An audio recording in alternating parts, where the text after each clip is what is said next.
My friends, we begin not with a problem to be solved, nor with a condition to be corrected, but with an observation so simple that it is usually overlooked. It is the most common phrase spoken by human beings, yet it is the most powerful declaration that can ever pass through consciousness. Those two words "I am" are spoken countless times a day, often without thought, without awareness, without reverence for what is being invoked. And yet, those two words stand at the very center of human experience. They govern the quality of our days, the nature of our relationships, the rise and fall of our peace, and even the body itself. Every time you say "I am," something is being claimed, something is being accepted, something is being established as identity. Scripture does not say, "As a man thinks, so is his circumstance." It says, "As a man thinketh in his heart, so is he." Identity, not events, determines experience. And identity is always declared silently or aloud through the use of "I am." Now notice this carefully. Most people never say "I am" and stop. They say, "I am afraid. I am anxious. I am tired. I am overwhelmed. I am sick. I am struggling." And these statements are made casually, as though they were harmless descriptions of passing states. But they are not descriptions. They are identifications. They are not observations of experience. They are acts of ownership. The moment the words "I am" are joined to a condition, consciousness has accepted that condition as selfhood. This is why anxiety appears to rule human life, not because the world is dangerous, not because circumstances are unstable, but because identity has been misplaced. The human mind has been trained almost from infancy to believe that "I am" refers to a body, a history, a personality, a set of emotions, a chain of experiences, and so the human being walks through life carrying an invisible burden, declaring again and again, "I am this, I am that," never realizing that each declaration is shaping the very world he lives in. The Master understood this. When Moses stood before the burning bush and asked for a name, the answer was not a title, not a description, not a role. It was simply, "I am that I am." No adjective followed. No condition was attached. It was being revealing itself as being. And when Jesus walked the hills of Galilee, he did not say, "I am a teacher," or "I am a healer," or "I am a reformer." He said, "Before Abraham was, I am." And again, "I am the way, the truth, and the life," not as a personal claim, but as a revelation of the one presence expressing itself. Here is where we must pause, because the human mind immediately wants to take this teaching and use it. It wants to improve life with it. It wants to turn "I am" into a better statement. I am calm. I am confident. I am successful. But that is not what is being revealed here. The issue is not whether the statement after "I am" is negative or positive. The issue is whether "I am" is being used at all to describe a personal self. When "I am" is used to define a person, fear is inevitable. Why? Because the person is temporary, vulnerable, and changeable. If I believe that I am this body, then I must fear disease. If I believe that I am my emotions, then I must fear loss. If I believe that I am my circumstances, then I must fear change. Anxiety is not a flaw in human character, It is the logical outcome of false identification. The scriptures tell us, "Be still and know that I am God."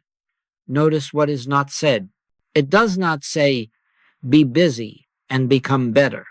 It does not say, "Strive and improve your situation." It says, "Be still." Why? Because stillness is the only state in which false identification loosens its grip, and it says, "Know that I am God." Not know that God will help you, not know that God will change conditions, but know I am God. In other words, discover the true nature of I am before attaching it to anything else. Most of the world's distress comes from the unconscious use of holy words. The name of God is taken in vain, not by profanity, but by misidentification. Every time I am is joined to fear, lack, or limitation. The name of God is being used to support an illusion. This is why the first commandment is not moral, it is metaphysical. Thou shalt have no other gods before me. Any identity apart from the one I am is a false god, and it will always demand sacrifice, peace, joy, health, or freedom. So we begin here, not by trying to change what you are saying, but by becoming aware that I am is not a personal possession. It is not a tool for self-definition. It is not a psychological affirmation. It is the name of being itself. And until this is recognized, the human experience will continue to rise and fall with every condition that passes through thought. We are not here to improve the human use of I am. We are here to discover what I am actually is. And that discovery begins the moment we stop using those words unconsciously and allow them to stand naked and complete, without definition, without attachment, without fear. Now we must go a little deeper, because merely noticing the words I am is not enough. We must understand why the way they are used produces fear, tension, and unrest, even in sincere and spiritually minded people. Until this is seen clearly, anxiety will continue to appear as something mysterious, something personal, something to be fought or managed. But anxiety is neither mysterious nor personal. It is mechanical. It is lawful. It is the inevitable effect of a false premise. The human sense of I am is always centered in separation. It assumes, without question, that there is a self here and a world out there, a thinker here and conditions out there, a body here and forces acting upon it. From this assumption, fear must arise, because anything that believes itself to be separate must also believe itself to be vulnerable. A separated self must protect itself, defend itself, improve itself, and secure itself. And this constant effort to survive as a personal entity is what the world calls anxiety. Notice that anxiety does not come and go according to circumstances. Many people feel anxious in safety and peaceful in danger. Others feel anxious even when nothing is wrong. This alone should tell us that anxiety is not caused by conditions. It is caused by identity placed in the wrong location. The moment I am is believed to be a person located in a body, confined to a mind, subject to time. Fear enters automatically. No sin is required. No trauma is necessary. Separation itself is enough. The scriptures tell us the carnal mind is enmity against God. This does not mean the human mind is evil. It means the human mind, believing itself to be a separate knower, is in conflict with reality. The carnal mind always says, I am something. God says, I am. One speaks from form, the other from being. One begins with limitation, the other knows no boundary. When consciousness accepts the human sense of I am, it automatically accepts the carnal mind as ruler, and anxiety is its language. Here is something that must be understood without judgment. Anxiety is not a failure of faith. It is not proof that one has not prayed enough or meditated deeply enough.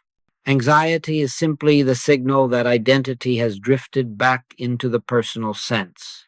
The moment you feel anxious, it is not because something terrible is about to happen. It is because I am has quietly attached itself to a thought, a role, a responsibility, or a future outcome. The human sense of I am always lives in time. It says, I was, I am becoming, I might be. It lives in memory and anticipation. And where time governs identity, peace cannot remain. Peace exists only in being, and being is always now. That is why the Master said, take no thought for the morrow. He was not offering moral advice. He was revealing the nature of reality. The morrow does not exist in I am. Only the personal self lives there. Observe how quickly anxiety dissolves when attention drops out of time. In moments of deep stillness, in sudden beauty, in unexpected silence, fear vanishes, not because problems are solved, but because the personal I is absent. In those moments, there is awareness without definition, presence without effort. And for that brief instant, I am stands alone, unclaimed by thought. That is why peace feels natural and anxiety feels exhausting. Peace is the native state of being. Anxiety is the labor of pretending to be separate. The human mind tries to cure anxiety by controlling thoughts, managing emotions, or improving circumstances.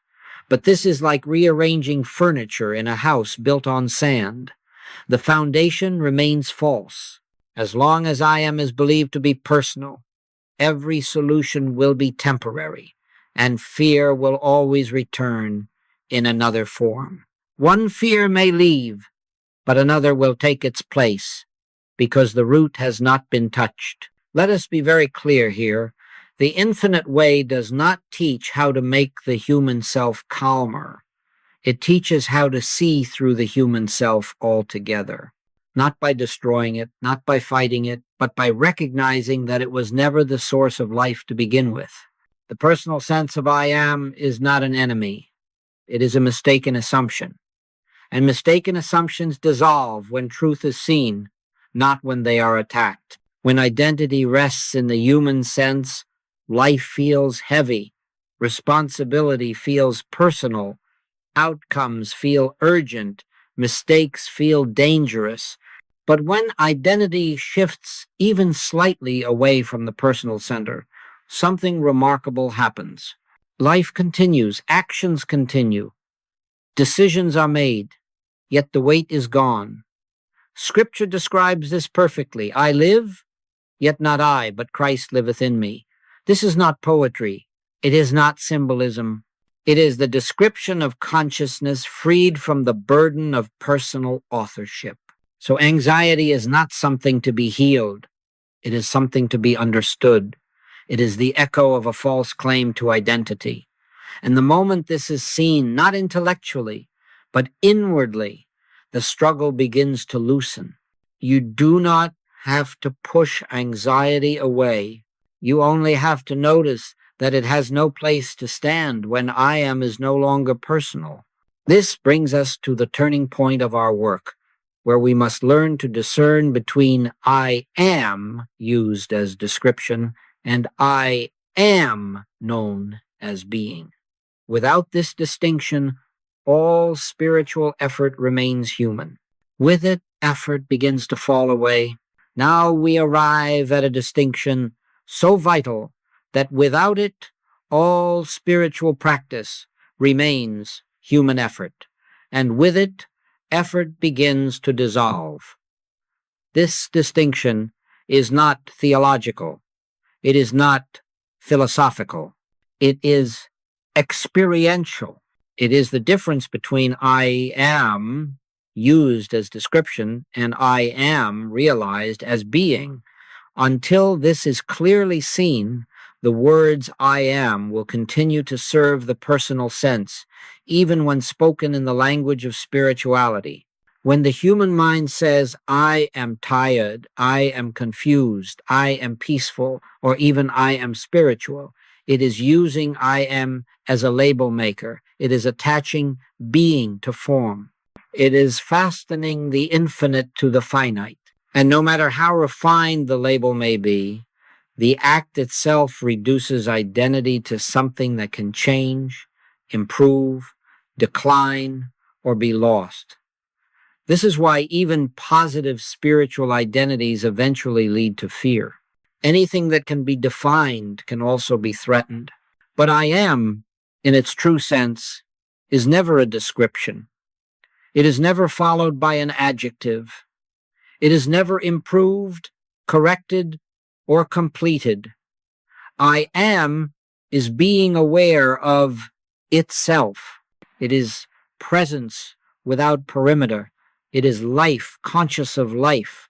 And the moment I am is allowed to stand alone, without explanation, without ownership, without direction. Consciousness begins to feel a release it did not know it was seeking.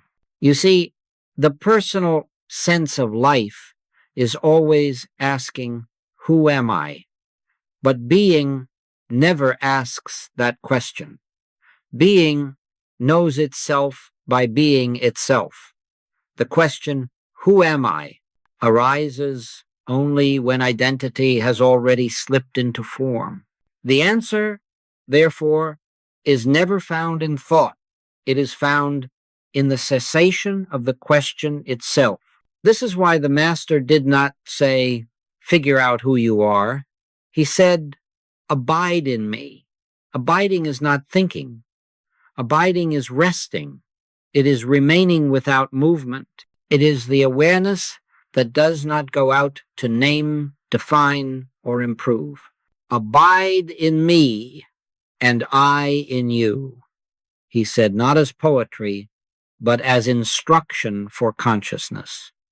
When identity abides, it stops wandering into description. And where identity stops wandering, peace begins. The human sense wants to use I am. It wants to employ it for healing, for success, for transformation. But the infinite way reveals something startling. I am is not a means to an end. I am is the end of means. The moment you try to use I am, you have already turned it into something other than what it is. Being cannot be used. Being can only be recognized. Recognition is very different from declaration. Declaration is effort. Recognition is surrender. Declaration says, I am trying to be something. Recognition quietly realizes, I am. And in that realization, something deep relaxes. The body may still move, the mind may still function, but the false center, the one that claimed authorship, control, and responsibility, steps aside. This is why the infinite way does not teach constant affirmation of I am this or I am that. It teaches reverence for the word I am by refusing to attach it to appearances. I am that I am does not explain God. It silences explanation. It leaves consciousness standing in awe, not in control. And awe is the beginning of wisdom. Here is a subtle point that must be grasped gently. When you stop describing yourself, you do not disappear. Life does not stop functioning. Decisions are still made. Words are still spoken.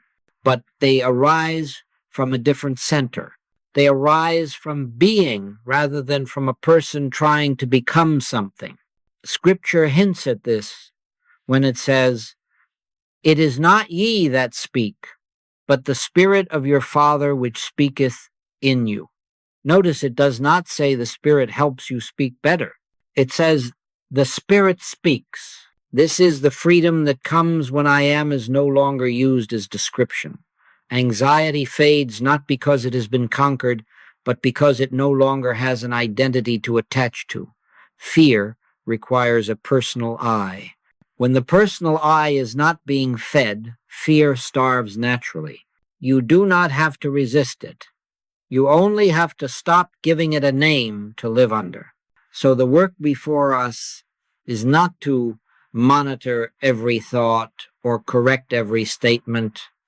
That would only strengthen the personal sense. The work is much simpler and therefore much more difficult for the human mind. To let I am be what it is, without interference, without definition, without direction. In that letting, something ancient and familiar begins to reemerge, the quiet authority of being itself. And from this point, we are prepared to see why so many well-meaning spiritual practices fail, and why even sincere affirmation often increases the very anxiety it hopes to remove. For once the distinction between being and description is seen, we can no longer mistake effort for realization. At this point, many sincere students ask a reasonable question. If the misuse of I am creates anxiety, why not simply replace negative statements with positive ones? Why not affirm peace instead of fear, abundance instead of lack, health instead of illness?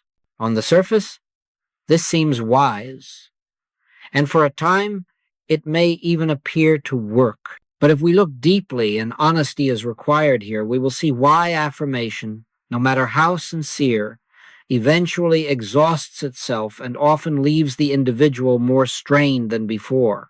Affirmations fail not because they are wrong in language, but because they are wrong in premise. They begin with the assumption that there is a personal self who must become something else. They say, in effect, I am not yet what I should be, but I am trying to get there by saying the right words. This effort, however refined, still rests upon separation. And wherever separation is accepted, anxiety remains quietly alive beneath the surface.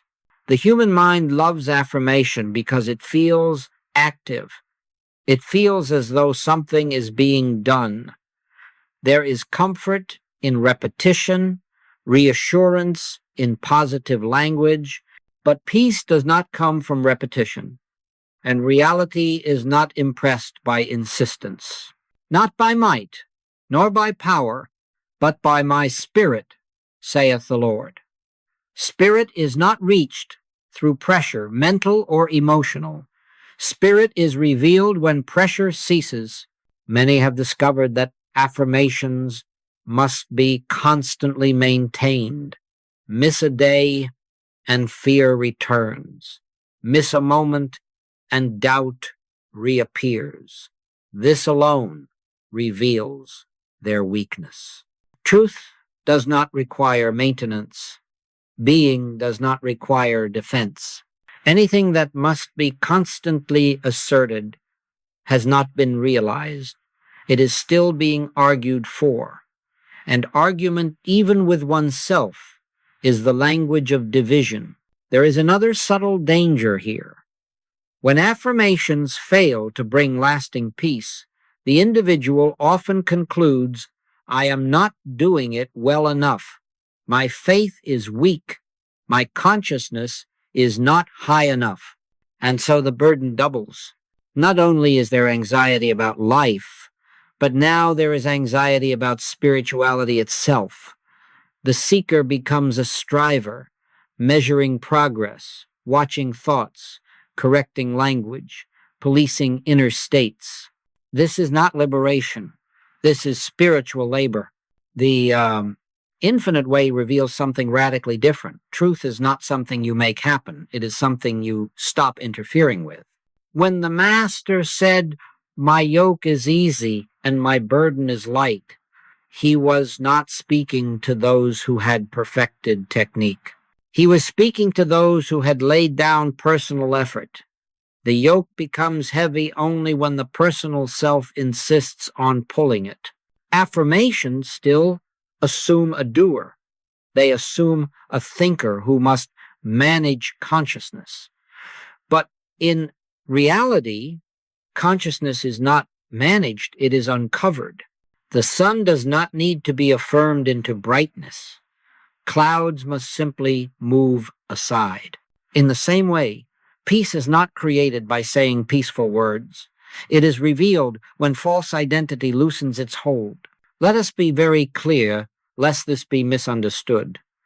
The infinite way does not condemn affirmations. It outgrows them. Just as a child may use training wheels for a season, there comes a moment when they are no longer helpful. To cling to them beyond that moment is not wisdom. It is fear of letting go.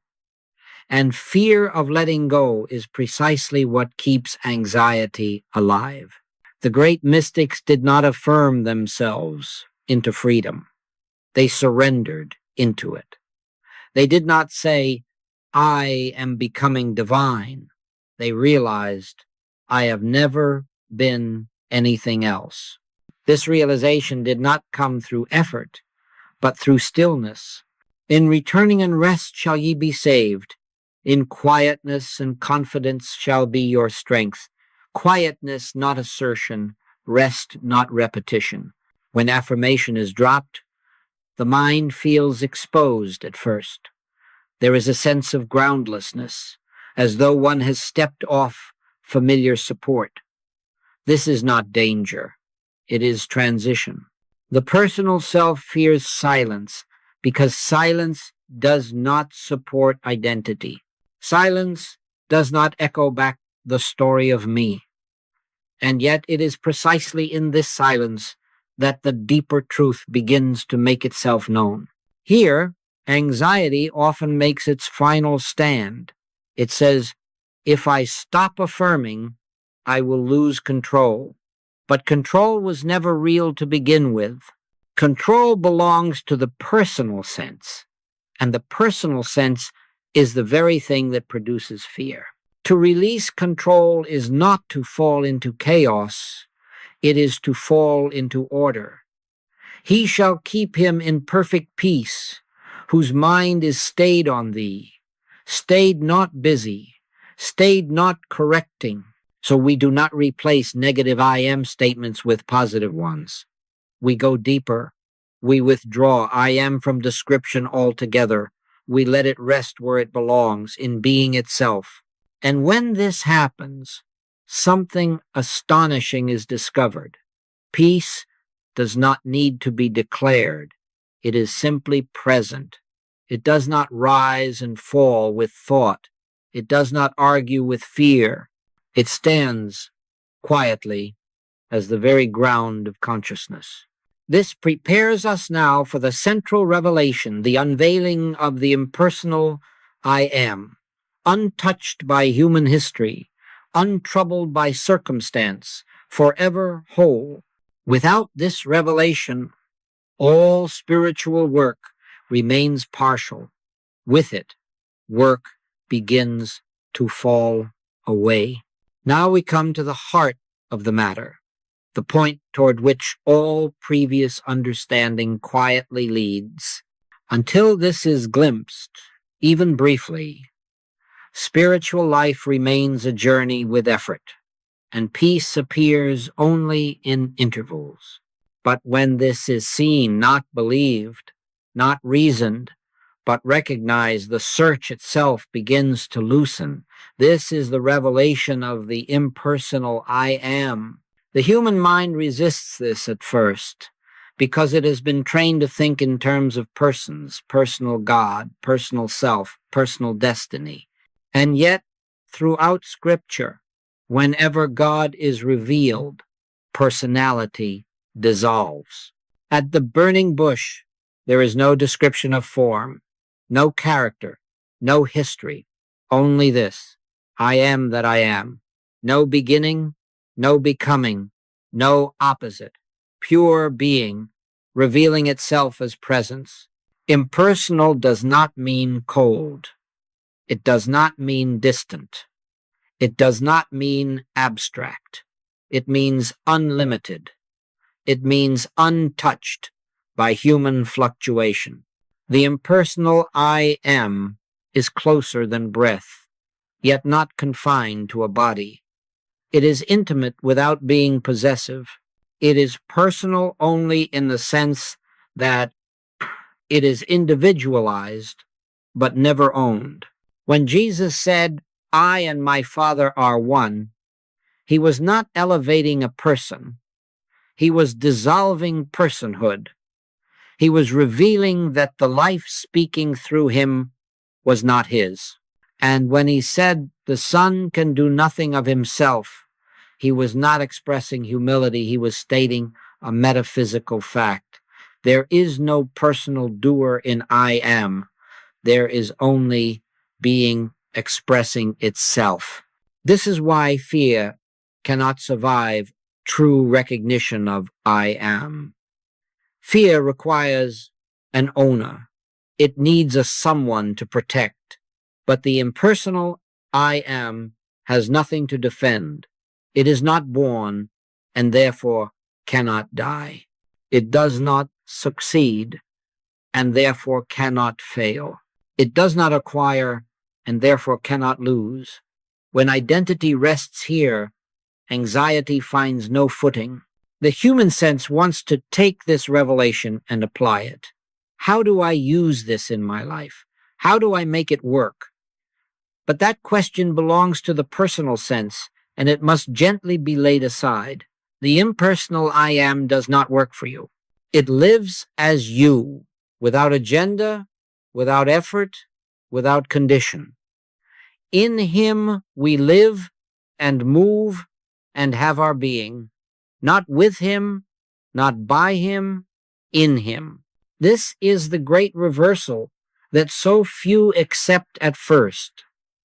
We have been taught to seek God, to reach God, to please God. But the impersonal I am reveals that God is not an object of pursuit. God is the ground of being. You do not move toward I am. You awaken within it.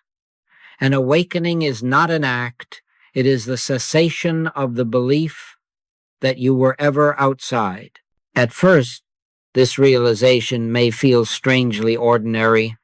There are no fireworks, no visions, no dramatic shift in circumstance, and yet something profound has changed. The center of gravity has moved.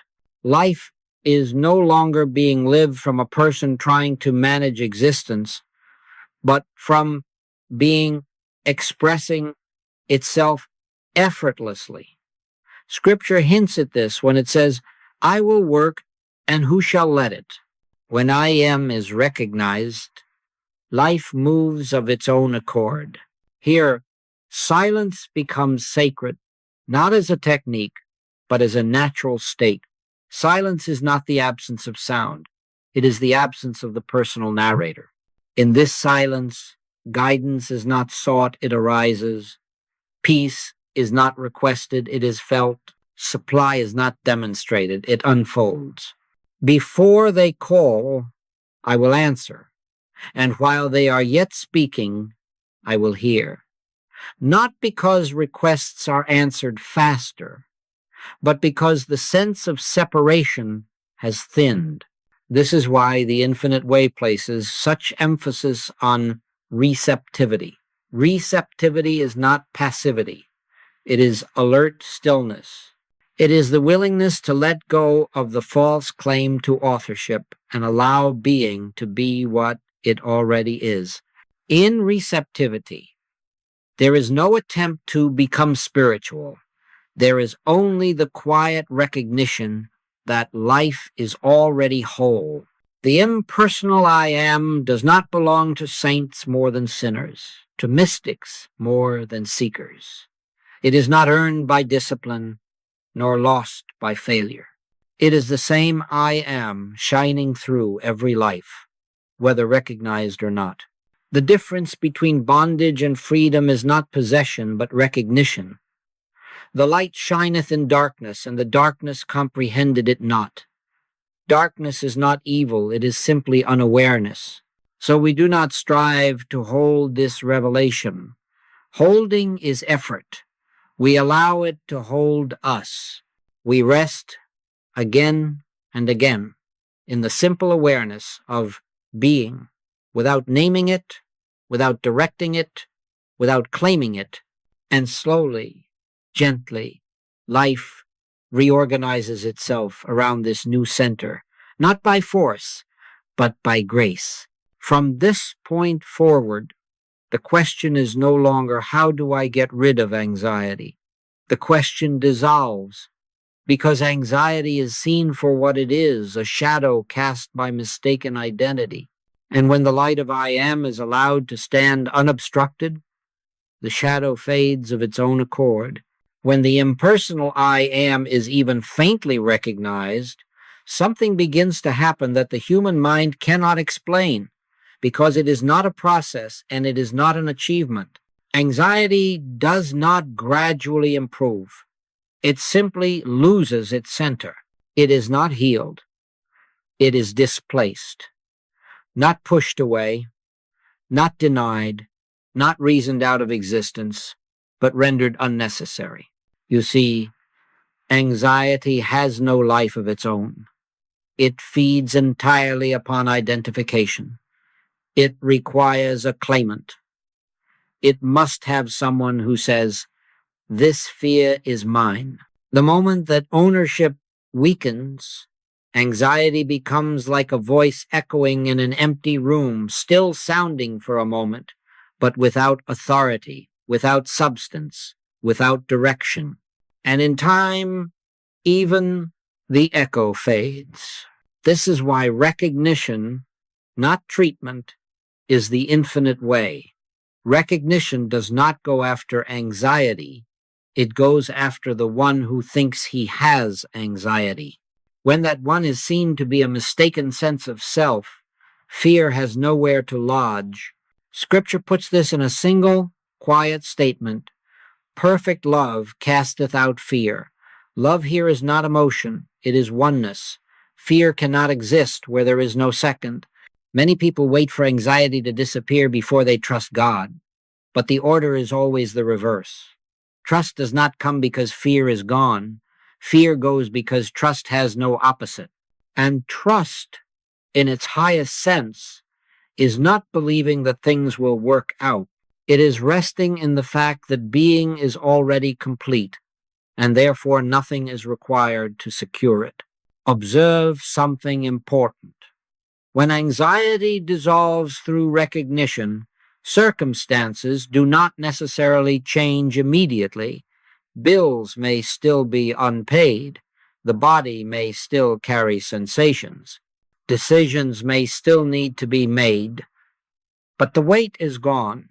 The sense of personal responsibility, that heavy feeling of I must manage life quietly lifts, and with its lifting comes clarity, not confusion, movement, not paralysis. This is why Jesus could sleep in a storm. He did not deny the storm. He did not affirm calm weather. He simply was not living from the personal sense that believed it was subject to the storm. He lived from I am. And I am does not battle appearances. It outlives them. When I am is recognized, fear is no longer taken personally. Thoughts may arise, but they are seen as passing clouds, not as definitions of self. Sensations may appear, but they are not interpreted as threats. The nervous system relaxes not because it has been trained, but because it is no longer being asked to protect a false identity. This is what the psalmist meant when he wrote, "Yea, though I walk through the valley of the shadow of death, I will fear no evil." Notice it does not say the valley disappears, it says fear disappears. And it disappears not through courage, but through recognition. For thou art with me, not will be. Art, presence, recognized, dissolves fear instantly, because fear is always about absence. There comes a point in this realization where you may notice anxiety trying to return, but something is different now. It no longer convinces. It no longer persuades. It knocks, but there is no one inside to answer. This is not resistance. Resistance would give it power. This is indifference born of understanding. The impersonal I am does not argue with shadows. And here's the grace of it. You do not have to maintain this recognition. Maintenance is effort, and effort belongs to the personal sense. Recognition deepens naturally as it is lived. Sometimes it is clear, sometimes it seems distant. But even when it seems distant, it is not gone. Being does not come and go. Awareness of being may fluctuate, but being itself is constant. So we do not watch anxiety to see if it has left. We do not monitor our peace. We rest. We listen.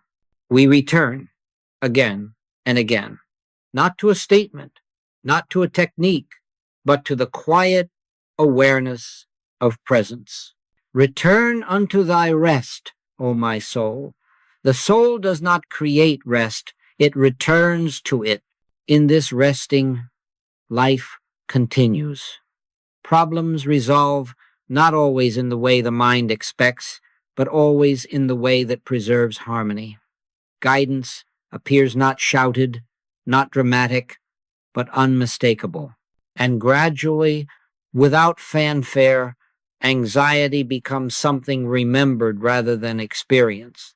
Not because you defeated it, but because you outgrew the identity that sustained it. This prepares us now for the most practical aspect of this teaching, not a method, but a way of returning to I am in the midst of daily life, without effort and without strain. For realization must be lived, not protected. When the word practice is used, the human mind immediately imagines discipline, repetition, and improvement.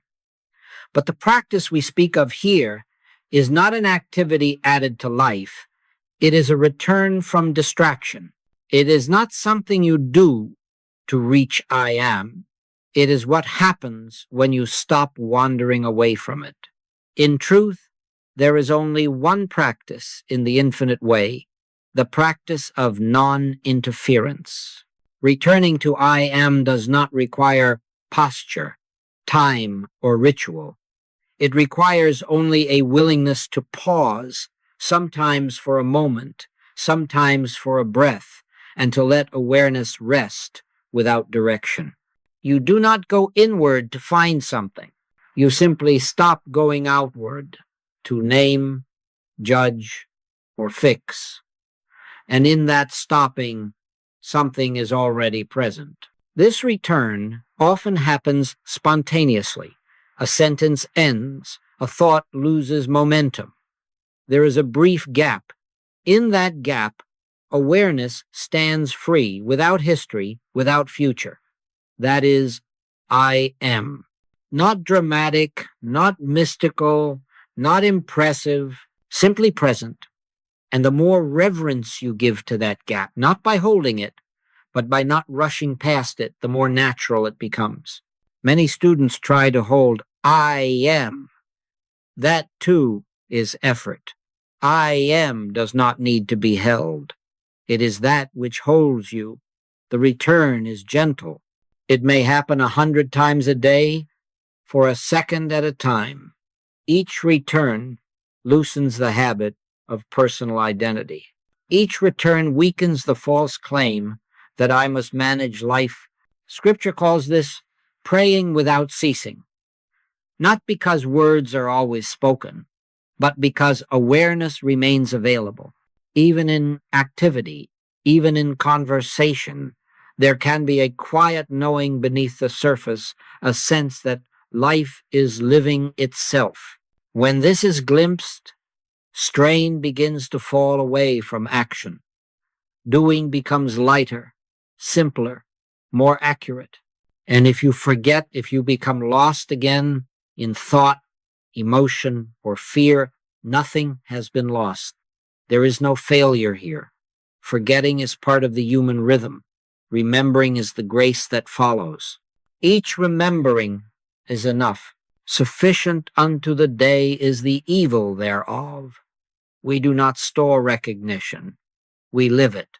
Now the question arises, how do we live in the world without rebuilding the personal I again and again? The answer is not withdrawal. It is discernment. We learn to use words without letting words use us. We learn to act without letting action define us. In daily life, language is necessary. We say, I am going to work. I am speaking with you. I am tired. These are functional expressions, not metaphysical claims, unless consciousness attaches identity to them. The danger is not in language. It is in believing that language describes who you are. You may say, I am sad, but inwardly there is a quiet knowing. Sadness is appearing. It is not selfhood. You may say, I am responsible for this task, but inwardly there is an awareness. Responsibility is an activity, not an identity. This inward knowing keeps life fluid. It prevents the crystallization of the false self. Guidance becomes clearer here. When the personal self is no longer defending its image, intuition flows freely. Decisions are made without strain. You may still weigh options, but there is no desperation. Action arises naturally, and when it is complete, it releases itself. This is what is meant by casting thy burden upon the Lord. The burden is not the task. It is the belief that the task defines you.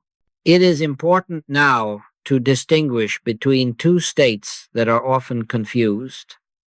Human calm is a psychological condition. It depends on order, predictability, and favorable circumstances. It comes and goes. Spiritual peace, on the other hand, is independent of conditions. It is the atmosphere of being. Human calm feels fragile. It must be protected. It fears interruption. Spiritual peace is immovable. It does not resist movement. It outlives it. This is why the Master could say, Peace I leave with you. My peace I give unto you, not as the world giveth. The world gives calm. Spirit reveals peace. When identity rests in I am, peace is present even when emotions fluctuate. You may feel grief, yet not be broken. You may face uncertainty, yet not be shaken. Peace is not the absence of feeling. It is the absence of false center. It does not numb life. It steadies it. Here, the need to protect peace disappears. You do not manage it. You trust it. And trust deepens as you see, again and again, that peace remains when conditions do not cooperate. This trust is not belief. It is familiarity. You have touched something real. And now we return to where we began, but not as we began.